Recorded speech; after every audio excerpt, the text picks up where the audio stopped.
everyone, my name is Jenny Milkey. I'm an EDS candidate and gifted in creative education. I started college wanting to become an ESOL teacher. In fact, I took a gap year after my first year of college to get my TESOL certification and student teach middle school ESOL in a very unconventional type of setting. It was a year that the US government happened to change the visa laws, so a handful of teachers, including the primary school principal at the international school I had attended from grade 6 onwards, weren't allowed back into the country for the first 2 months of the school year. So I ended up with an 8th grade, differentiated 8th grade ESOL class and some history classes. It was fabulous. My college didn't have an education major though, and so I ended up majoring in religion and social justice, taking classes like the Bible and Human Rights in Atlanta, and then I went to seminary in Tennessee. After moving back to Atlanta, though, I stepped away from the ordination path I had been on and ran a tutoring company for 5 years. And this past year, I finally returned to the classroom as a transitional kindergarten teacher at a nearby Jewish preschool.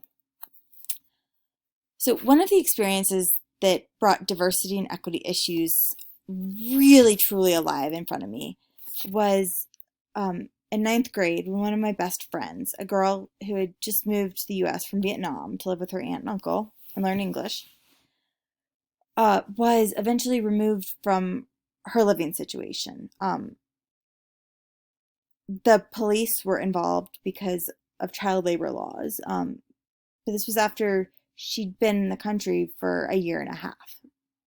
And she didn't have enough English language to tell anybody what was going on.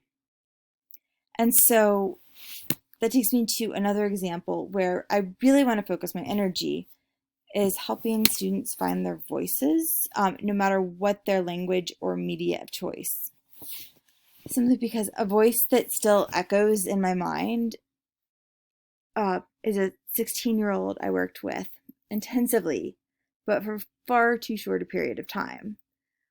She had spastic quadriplegic cerebral palsy, and despite coming from a very wealthy family, had never been given the tools or assistive technologies to develop any sort of independence.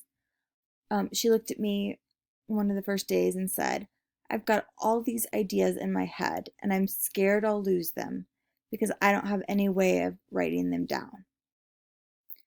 And that's far too often the case for individuals and groups in so many settings, which is just one of my kind of frustrations right now. I work with a lot of kids with dyslexia, and that's just another way of working with them. It's helping them kind of find their voices, find their language, find their way to express themselves, whether it's written, spoken, sung, signed, danced, performed, drawn, whatever. So kind of that's where I'm starting the semester, and I can't wait to see where it goes from here. Looking forward to getting to know you guys. Bye.